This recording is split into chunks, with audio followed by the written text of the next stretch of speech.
장거리 연애를 하시는 미루코 큐티님 사연이에요. 장거리 연애 팁을 한번 알아보고 장거리 연애 어떻게 제외를 하는지 우리 미루코 큐티님의 사연을 먼저 읽고 장거리 연애 팁에 대해서 이야기를 해드리도록 할게요. 나이는 25살이고요. 여자분이시고 취업 준비생이세요. 그리고 장거리 연애를 하셨는데 총 900일 정도 만나시다가 헤어지신 거고요.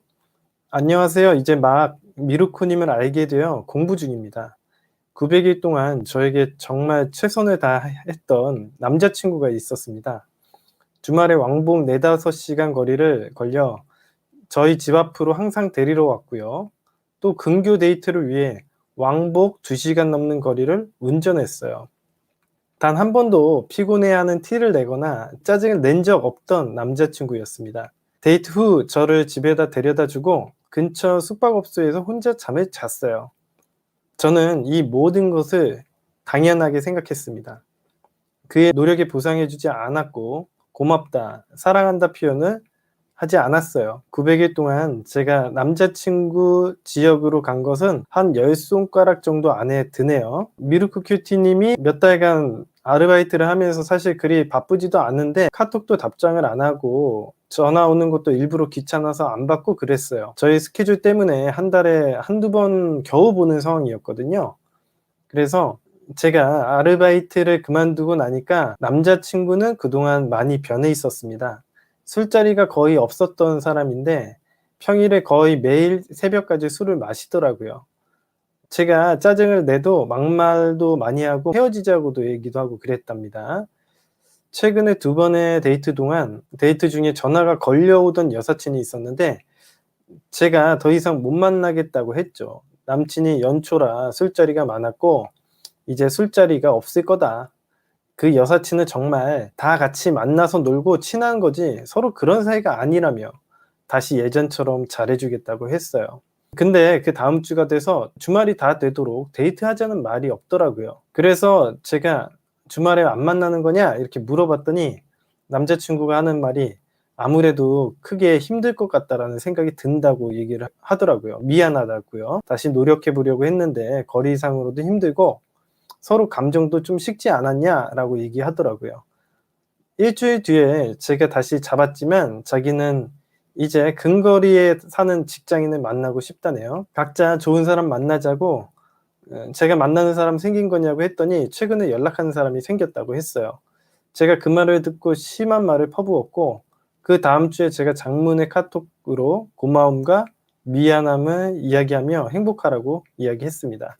남자친구가 바로 카톡을 읽고 장문을 보내며 그동안 자기도 고마웠다는 식으로 얘기를 하며 친구로 지낼 수 있는 거냐 물어보더라고요. 가끔 얼굴도 보고 놀러 가자네요. 그렇게 해서 일상톡을 나눴는데 제가 답장을 늦게 해도 바로 읽어서 답장하고 푸사 예쁘다고 하고 자기 셀카도 보내주더라고요.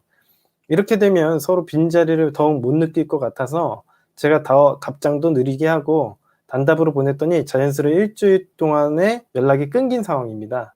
저의 문제점은 노력을 할 때 보상을 해주지 않고 노력을 하지 않았을 때 보상을 해준 것 같네요. 카톡 하다가 제 푸사를 보고 전 남친이 요즘 누구 만나냐 안 만나냐 이렇게 물어봤고 만나는 사람 있다는 식으로 둘러대니까 그 다음날 새 여자친구의 사진이 올라왔어요.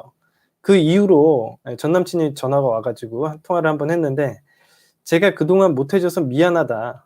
죄책감 갖지 말라고 하니 전 남친이 얼굴 봤으면 좋겠다고 하더라고요. 또 현 여친한테는 처음에는 호감이 그닥 없었고 카톡도 2~3시간마다 했는데 현 여친이 연락을 적극적으로 하고 우리 무슨 사이냐고 물어봤다고 해요. 지금은 전 여친, 전 남친 뭐 서로 좋아지고 있고 노력하고 있대요. 코로나를 끝나고 얼굴 보기로 했다고 합니다. 현재는 연락을 안 하고 있고요. 헤어진 지는 한 2달 됐습니다. 코로나의 장거리라 빌미 잡기가 힘드네요. 여기까지 사연입니다. 자, 일단 제가 여러분들에게 장거리 연애 이 사연을 몇 번씩 이야기를 해드리는데 여러분들도 아마 아실 거예요. 장거리 연애가 얼마나 많은 문제점을 가지고 있는지.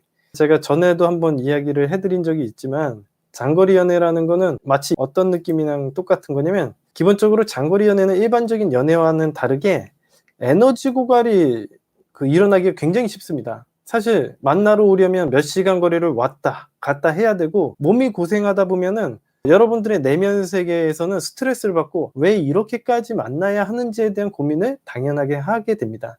마치 어떤 거랑 똑같은 거냐면 여러분들이 쥐예요. 찍찍 쥐예요. 근데 치즈 한 조각을 먹으려고 30분짜리 미로를 막 헤매야 되는 거예요. 겨우 먹을 수 있어요. 치즈 한 조각을. 그러면은 여러분이 쥐라면 이 치즈 한 조각을 먹기 위해서 그 미로로 들어가야 될까요? 말아야 될까요? 고민을 하게 되겠죠.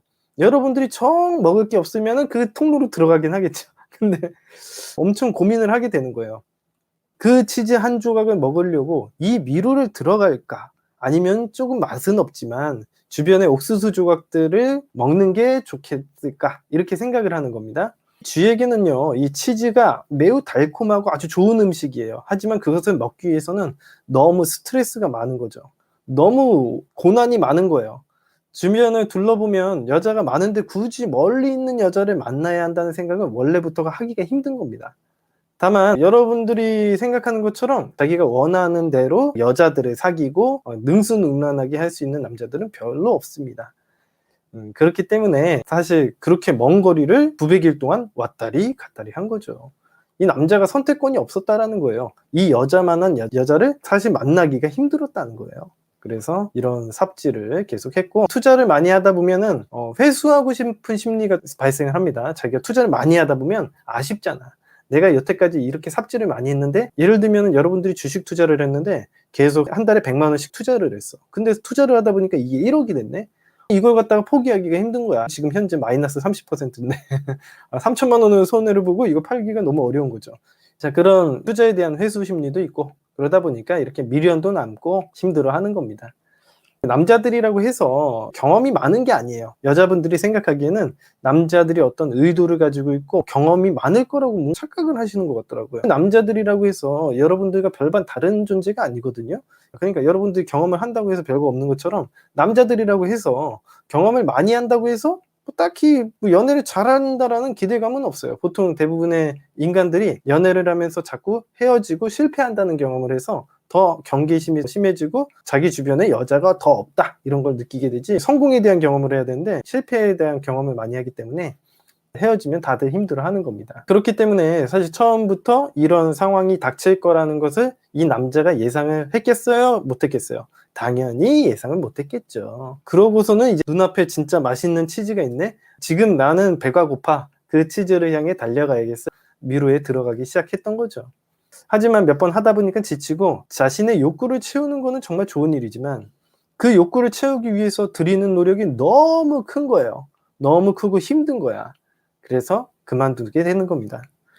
그러면은 다음에 장거리 연애를 할 때는 미리 남자친구한테 얘기를 해줘야겠다. 우리 에너지를 조절하면서 만나자. 이렇게 얘기를 하면 되지 않을까라고 생각을 할 수가 있겠는데, 남자들이 그걸 몰라서 헤어지는 건 아닙니다. 기본적으로 에너지를 조절해 가야면서 만나는 건 참 좋은 얘기예요. 근데 왜 그런 행동을 해야 되는지에 대해서 납득이 안 됩니다. 여러분들은 제 이렇게 유튜브 방송을 통해서 사연들을 보고 이런 나쁜 케이스들이 많구나 이렇게 생각하면서 경각심을 느끼잖아요. 그래서 이걸 어떻게 대비해야 되고 이런 것들도 생각하지만, 일반적인 사람들은 제 방송을 안 보겠죠. 걔네들은 왜 그렇게 해야 되는지는 잘 몰라요. 실제로 실패를 경험했더라도 그게 이런 에너지 문제라고 생각하지 않을 거예요. 마음의 문제라고 생각하지 에너지 문제라고도 잘 생각을 안 하거든요. 그렇기 때문에 이걸 납득하기가 굉장히 힘듭니다. 그러니까 사랑하고 싶을 때 사랑해야지 왜 이걸 브레이크를 걸어? 나는 내가 사랑하고 싶고 널 보고 싶을 때 찾아가고 싶은데 야, 보러 오지 마.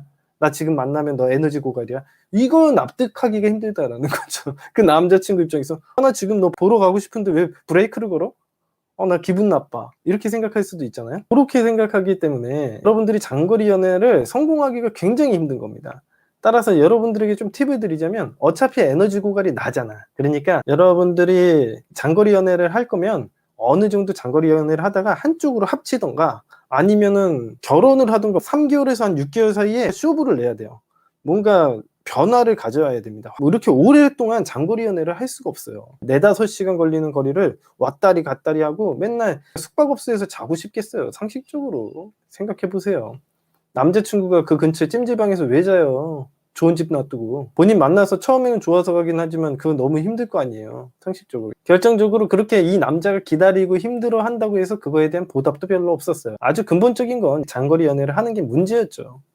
여기 보시면 아르바이트 때문에 한 달에 2번 뭐 이 정도밖에 못 받다고 하는데 뭐 그것도 짜증내고 막말하고 스트레스 주니까. 그러니까 장거리 연애 자체도 힘든데 이 여자가 치즈야. 이 치즈를 먹기 위해서는 너무 고통스러우니까 그만하자는 얘기를 하는 겁니다. 근데 그만하자고 했지만 사실은 자기가 잘해보려고도 했고 노력을 했으니까 미련도 많이 남는 거죠. 마치 여러분들이 회사를 다니다가 너무 힘들고 출장을 맨날 보내가지고 너무 힘들어서 이 회사를 그만둔 거랑 똑같은 거예요. 근데 막상 나가보니까 그만한 월급 주는 회사도 없고 또 처우도 안 좋고 그런 것 같아서 주저하고 있는 거죠. 그런 상황이라고 보시면 되겠습니다. 재회가 되려면요, 근본적인 게 해결이 돼야 됩니다. 한쪽 지역으로 간다던가 에너지를 세이브할 수 있는 방식으로 해도 문제가 돼요. 여태까지 쌓였던 스트레스가 해소될 만한 시간도 또 필요하기 때문에 그렇거든요. 재회를 하는 것도 시간이 걸릴 거고, 재회를 한다고 해서 지쳐서 똑같은 행동 때문에 또 헤어질 거기 때문에 내면 세계에서는 이미 학습을 했을 거예요. 이걸 또 해? 안 봐도 비디오잖아. 자기가 이미 해봤으니까. 4-5시간 되는 거리를 갔다 왔다 갔다 900일을 해봤는데 이 내면 세계에서 모르겠어요? 뻔히 힘든 거 하는데 이거 계속 한다고요? 절대 그렇게 볼 수 없습니다. 그래서 제가 장거리 연애 커플들은 한쪽으로 무조건 가서 뭔가 이해관계가 해결되어 있는 시점에서 재회를 해야 된다고 얘기했죠. 여러분들이 마음만으로 이렇게 재회를 하면요, 또 헤어집니다. 여러분들이 회사를 다니다가 하도 출장을 갖다 보내대 가지고 너무 괴롭고 힘들어 가지고 타지에서 모텔방에서 자는 것도 힘들고 그래 가지고 퇴사를 했단 말이에요. 근데 또 들어가서 또 그거 한다고? 내가 보기에는 판단이 안 달라질 것 같은데 똑같은 상황에 똑같은 인간이 들어가 있는데 왜 판단이 달라져야 되죠? 판단 똑같을 것 같은데요.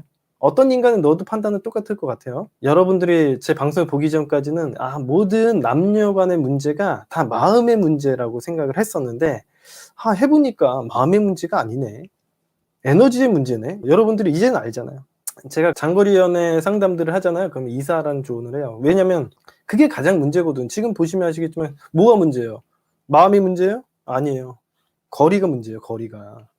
그 거리를 좁혀야지. 한쪽으로 가야지. 원인을 알고 그 원인을 해결해야지 마음의 문제인 것처럼 밀당하고 그러면은 바보 같은 일을 하는 겁니다.